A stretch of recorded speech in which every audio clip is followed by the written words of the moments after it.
साथियों, लोकतंत्र में सबसे बड़ी खूबसूरती क्या होती है? संविधान का प्रहरी यानी सुप्रीम कोर्ट।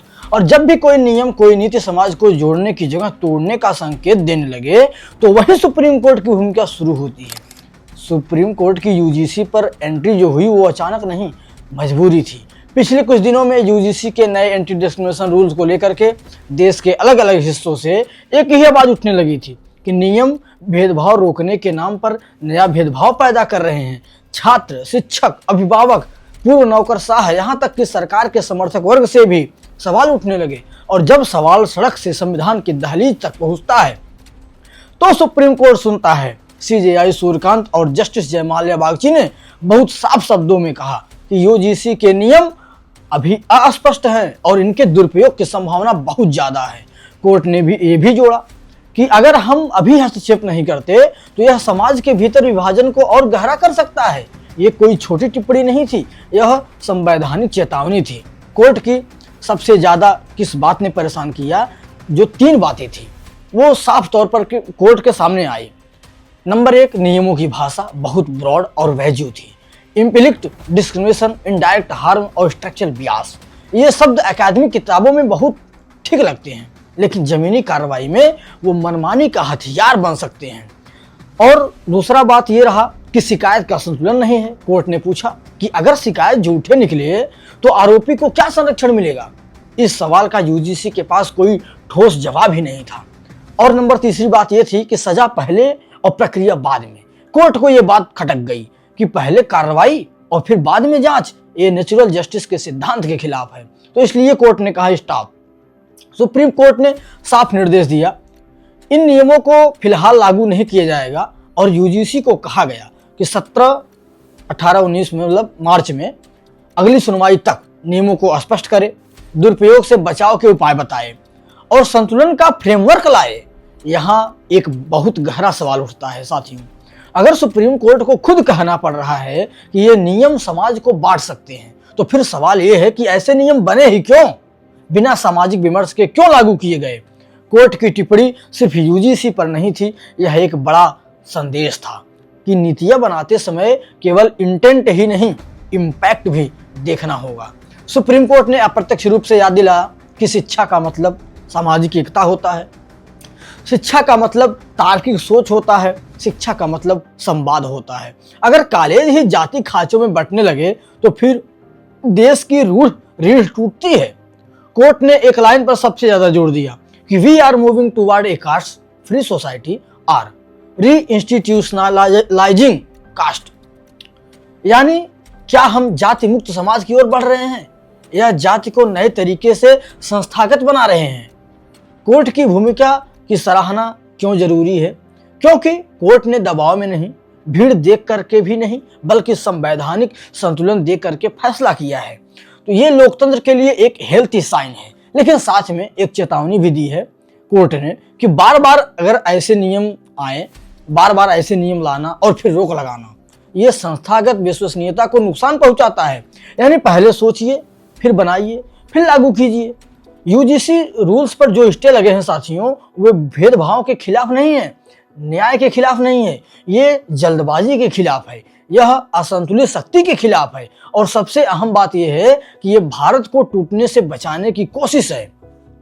साथियों, अब जरा पर्दे के पीछे चलिए, क्योंकि हर सरकारी नीति सिर्फ फाइलों में नहीं बनती, वो बनती है राजनीतिक गणनाओं में, वोट बैंक के समीकरणों में और आने वाले चुनावों की रणनीति में। और सवाल यही है कि यूजीसी एंटी डिस्क्रिमिनेशन रूल वाकई सुधार थे या फिर एक सियासी प्रयोग? सरकार का आधिकारिक तर्क क्या था, इसको जानते हैं कि सरकार और यूजीसी का दावा यह था कि हम कैंपस में भेदभाव खत्म करना चाहते हैं। ये सुनने में बहुत सुंदर है, बहुत अच्छी बात लग रही है। कौन नहीं चाहेगा कि किसी छात्र के साथ जाति, धर्म या पहचान के आधार पर अन्याय न हो? लेकिन लोकतंत्र में सिर्फ नियत काफी नहीं होती है, नतीजे भी देखे जाते हैं। अब बात आती है कि तब राजनीति कहां से घुस गई इसमें। यहां 3 स्तरों पर राजनीति दिखती है। लेवल नंबर 1, नैरेटिव पॉलिटिक्स यानी कहानी की राजनीति।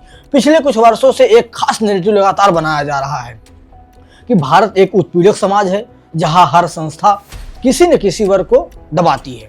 अब सवाल पूछिए कि क्या यह पूरी सच्चाई है? या आधी कहानी को पूरी कहानी बनाया जा रहा है। यूजीसी रूल्स उसी नैरेटिव को कानूनी रूप देने की कोशिश लगते हैं, जहां पहले आप आरोपी हैं, फिर आपको खुद को निर्दोष साबित करना है। ये न्याय नहीं, ये एक नैरेटिव कंट्रोल है। और लेवल दूसरा आता है वोट बैंक इंजीनियरिंग का। अब यहाँ मामला गंभीर हो जाता है। भारत में शिक्षा संस्थान सिर्फ पढ़ाई की जगह नहीं है, वे भविष्य के मतदाता तैयार करते हैं। अगर मान लीजिए कैंपस में अस्थायी पहचान की राजनीति होगी, हर मुद्दा समुदाय बनाम समुदाय बनेगा, तो इसका सीधा फायदा किसे होगा? उन्हें होगा जो राजनीति को विभाजन से चलाते हैं। एक सवाल जो कोई खुल करके नहीं पूछता है कि क्या ये नियम छात्रों को सशक्त करने के लिए थे या छात्रों को राजनीतिक पहचान में बांटने के लिए थे? क्योंकि इतिहास गवाह है कि जहां छात्र राजनीति ज्यादा पहचान आधारित हुई, वहां शिक्षा पीछे चली गई है। और अब लेवल तीसरे नंबर पर बात करते हैं हम, ग्लोबल आइडियोलॉजिकल इंपोर्ट। अब जरा अंतरराष्ट्रीय संदर्भ में समझिए इन नियमों की भाषा। ये जो नियम बनाए गए थे, इसमें भाषा कुछ था structural bias, systemic discrimination, implicit harm. ये शब्द भारतीय सामाजिक शब्दावली से नहीं आए हैं, ये आए हैं पश्चिमी अकादमिक राजनीति से। पश्चिमी अकादमिक राजनीति मतलब अमेरिकी कैंपस मूवमेंट से। और समस्या यहीं से शुरू होती है कि क्या भारत अमेरिका नहीं है? अमेरिका में क्या होता है? नस्ल आधारित इतिहास है, अलगाववादी अतीत है और नस्ली कानून है। लेकिन भारत में जाति ही जटिल है, लेकिन सामाजिक गतिशीलता भी है, संवैधानिक आरक्षण पहले से मौजूद है। तो सवाल ये है कि क्या बिना भारतीय संदर्भ समझे विदेशी मॉडल थोपे जा रहे हैं? सुप्रीम कोर्ट की असली चिंता यही थी। कोर्ट ने भले ही सीधे न कहा हो, लेकिन संकेत साफ था उनका कि आप सामाजिक न्याय के नाम पर समाज को अस्थायी खांचों में मत बांटिए।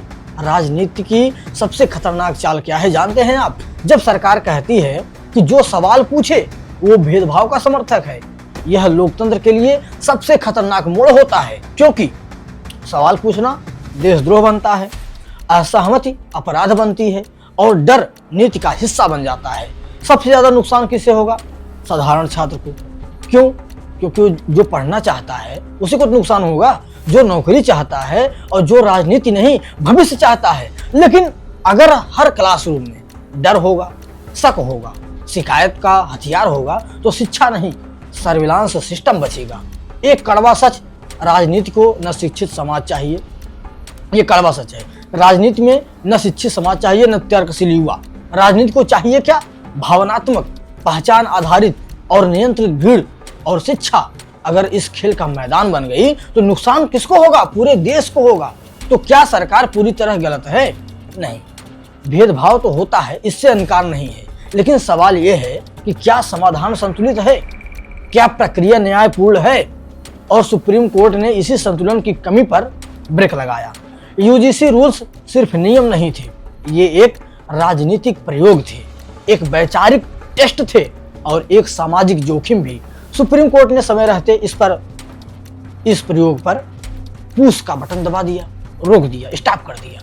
अब कागज, नियम और बहस को छोड़िए, अब चलिए असली भारत के कॉलेज कैंपस में, जहां सुबह 8 बजे की क्लास होती है, फेल होने का डर होता है, नौकरी की टेंशन होती है और वाईफाई सबसे बड़ा मुद्दा होता है। और यहीं से हमें समझना होगा कि क्या वाकई भारतीय कैंपस भेदभाव के अड्डे हैं या राजनीति ने उन्हें ऐसा बना दिया है।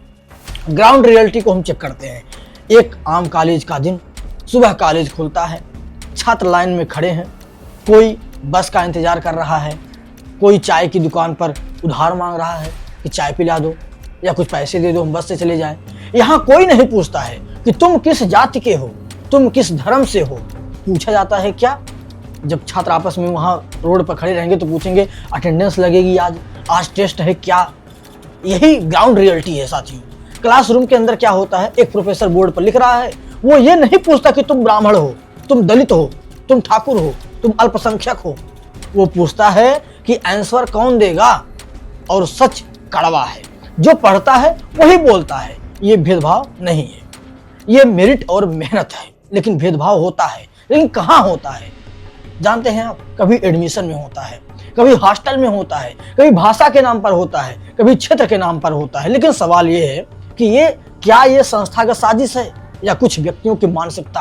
क्योंकि कानून व्यक्तियों को सुधारने के लिए होता है, पूरी व्यवस्था को कटघरे में खड़ा करने के लिए नहीं। और इसी में राजनीति घुस गई। कहां से घुसी? कैंपस में कुछ खास शब्द आने लगते हैं। क्या सिस्टम बियास्ड है, टीचर ऑपरेटर है, एडमिनिस्ट्रेशन एनीमे है, और धीरे धीरे पढ़ाई पीछे और नारे आगे हो जाती है। तो छात्र छात्र है या कार्यकर्ता? अब छात्र यहाँ दो तरह के हो जाते हैं। नंबर एक, जो परीक्षा की तैयारी करता है, और दूसरा जो प्रेस कॉन्फ्रेंस की करता है। दूसरा वर्ग हर मुद्दे को जात धर्म पहचान से जोड़ देता है। मान लो अगर वही लड़के क्लास में फेल हो गए तो कौन जिम्मेदार? सिस्टम जिम्मेदार। प्रेजेंटेशन खराब हो गया तो कौन जिम्मेदार? प्रोफेसर बियास्ड। अटेंडेंस कम है, संस्थागत उत्पीड़न। तो सवाल यह है कि गलती किसकी है, मेहनत की या सिस्टम की? यूजीसी रूल्स का असर किस पे होगा कैंपस में? अब सोचिए, अगर हर बात पर सीधी शिकायत हो जाए, बिना जांच बिना संवाद, तो क्या होगा? प्रोफेसर चुप, छात्र सतर्क, प्रशासन डर जाएगा और कैंपस बन जाएगा ज्ञान का केंद्र नहीं, शिकायतों का दफ्तर। साइलेंट विक्टिम कौन है? सबसे ज्यादा नुकसान होगा ग्रामीण छात्रों को, पहली पीढ़ी के विद्यार्थियों को, साधारण परिवारों के बच्चों को, क्योंकि वे राजनीति नहीं जानते हैं, कानून नहीं समझते हैं, बस पढ़ना चाहते हैं। लेकिन सिस्टम में अगर डर बैठ गया तो सबसे पहले वही कुचले जाएंगे। तो सुप्रीम कोर्ट का अनुभव यही कहता है कि कैंपस में डर और अविश्वास बढ़ रहा है, और यही वजह है कि कोर्ट ने कहा रुकिए, सोचिए, संतुलन बनाइए। तो चलिए, कॉलेज में एक प्रोफेसर की क्या सोच होगी इसकी हम कल्पना करते हैं। प्रोफेसर कहेगा कि अब पढ़ाने से पहले मैं सोचता हूँ, ये सवाल पूछूं या ना पूछूं, कहीं कोई इसे गलत ना समझ ले। जब शिक्षक अगर डर जाए तो शिक्षा वहीं मर जाती है। तो असली सवाल क्या है? सवाल ये नहीं कि भेदभाव है या नहीं है, सवाल ये है कि भेदभाव से लड़ेंगे कैसे? संवाद से, सुधार से, या डर और शिकायत से? भारतीय कैंपस है वो पूरी तरह दूध के धुले नहीं है, लेकिन पूरी तरह जहरीले भी नहीं है। समस्या है राजनीति की, अतिशयोक्ति की और आयातित विचारधाराओं की। और सुप्रीम कोर्ट ने यही समझ करके एक बड़ी सामाजिक आग को भड़कने से पहले थाम लिया। अब सवाल सिर्फ यूजीसी का नहीं रह जाता है, अब सवाल बन जाता है संविधान बनाम जल्दबाजी, न्याय बनाम राजनीति, सुधार बनाम सामाजिक विस्फोट। और इसी मोड़ पर भारत की सर्वोच्च अदालत बीच में खड़ी होती है। सुप्रीम कोर्ट ने हस्तक्षेप क्यों किया? सुप्रीम कोर्ट कोई न्यूज चैनल नहीं है जो टीआरपी देख करके फैसला करे। कोर्ट तब बोलती है जब उसे लगे कि अगर अभी नहीं रोके तो कल बहुत देर हो जाएगी। और कोर्ट ने साफ शब्दों में कहा कि यूजीसी के नियम अस्पष्ट हैं और इनका दुरुपयोग संभव है। यही एक लाइन पूरे मामला को आत्मा देती है।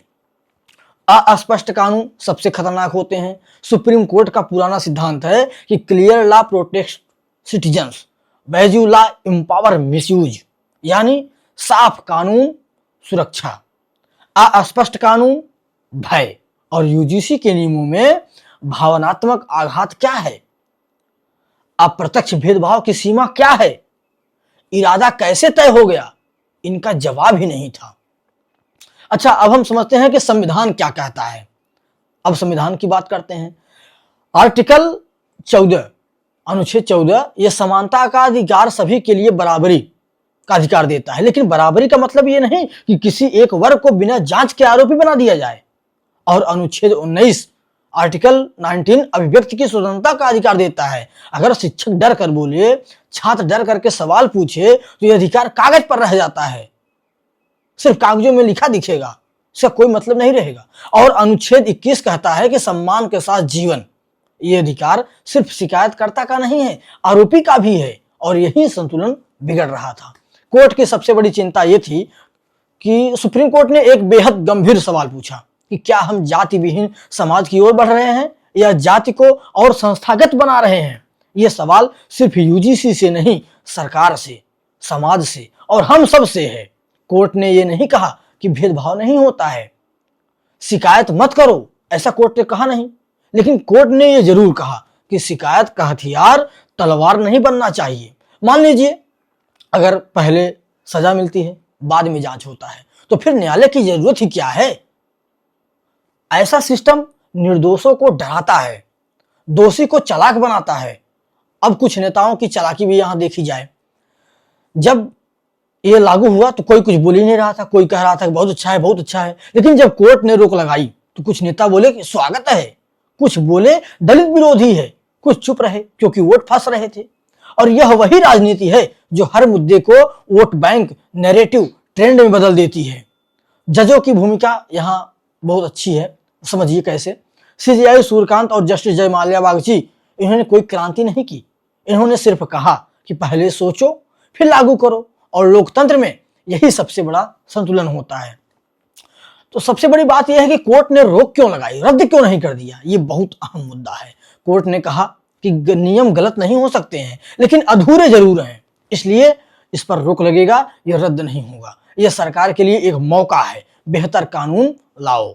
मान लो अगर कोर्ट हस्तक्षेप न करती तो कल्पना कीजिए कि हर कॉलेज FIR जोन बनता, हर क्लास शक के घेरे में होता, हर शिक्षक डर और शिक्षा में, हर शिक्षक के अंदर डर होता और शिक्षा का कोई मतलब नहीं रहता। राजनीति का मैदान बन जाता, ज्ञान का कब्रिस्तान बन जाता। सुप्रीम कोर्ट का दखल सरकार के खिलाफ नहीं, समाज के पक्ष में है। ये फैसला कहता है कि सुधार जरूरी है लेकिन संतुलन के साथ, क्योंकि कानून अगर जल्दबाजी में बने तो देश धीरे धीरे टूट जाता है। साथियों, अब तक हमने बात की कानून की, संविधान की, सुप्रीम कोर्ट की। अब बारी है उस किरदार की जो इस पूरे कहानी के केंद्र में है, यानी सरकार।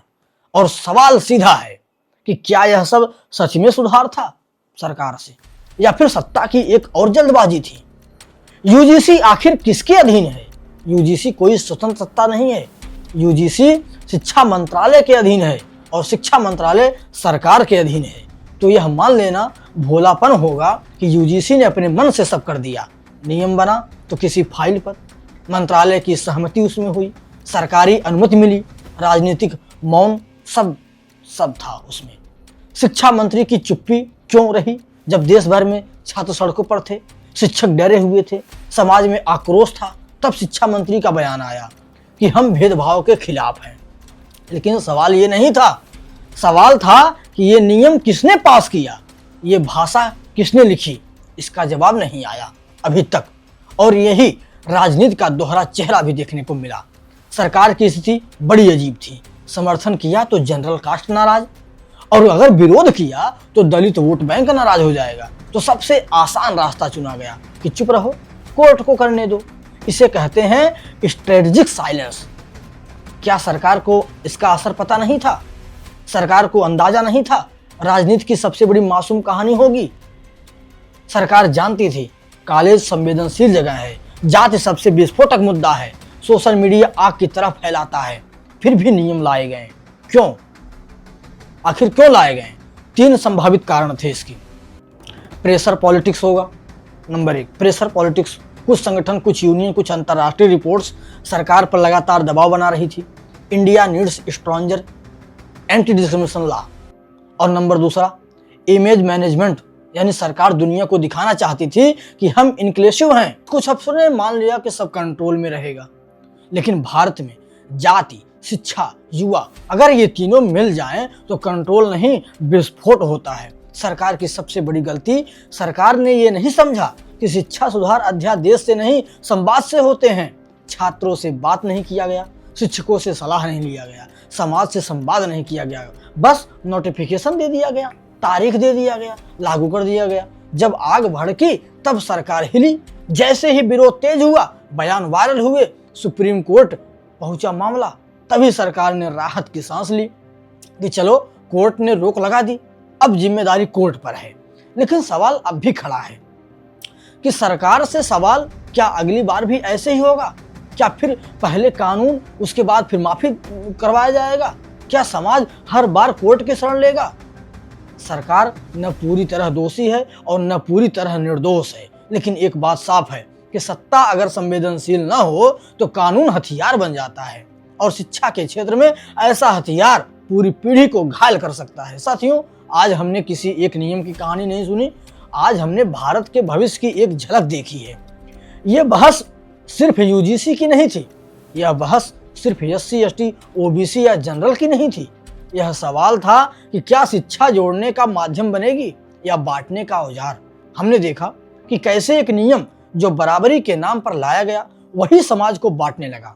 कैसे छात्र जो देश का भविष्य है डर और शक में जीने लगे, और कैसे अंत में सुप्रीम कोर्ट को हस्तक्षेप करना पड़ा, क्योंकि अगर वो नहीं रुकते तो शायद कॉलेज क्लासरूम नहीं संघर्ष का अखाड़ा बन जाते। संविधान हमें समानता का अधिकार देता है, लेकिन समानता का मतलब किसी को डराना नहीं, किसी को दबाना नहीं, किसी को खामोश करना नहीं होता है। समानता का मतलब ये होता है कि न्याय, गरिमा और संवाद होना चाहिए। आज जरूरत है इस बात की कि सरकार कानून बनाए लेकिन समाज को साथ में लेकर के, कोर्ट फैसले दे लेकिन दूरदृष्टि के साथ दे, और हम नागरिक सवाल पूछें लेकिन नफरत के बिना। क्योंकि याद रखिए, टूटे हुए समाज पर विकसित भारत खड़ा नहीं होता है। अगर आज हम चुप रहे तो कल नियम और कठोर हो जाएंगे। अगर आज हमने संवाद नहीं किया तो कल सड़कों पर संघर्ष होगा। और ये लड़ाई किसी जाति की नहीं या किसी पार्टी की नहीं, ये लड़ाई भारत को भारत बनाए रखने की है। अगर आपको लगता है कि शिक्षा को राजनीति से ऊपर रखा जाना चाहिए, अगर आप चाहते हैं कि कॉलेज डर का नहीं ज्ञान का स्थान बने, तो इस वीडियो को साझा कीजिए और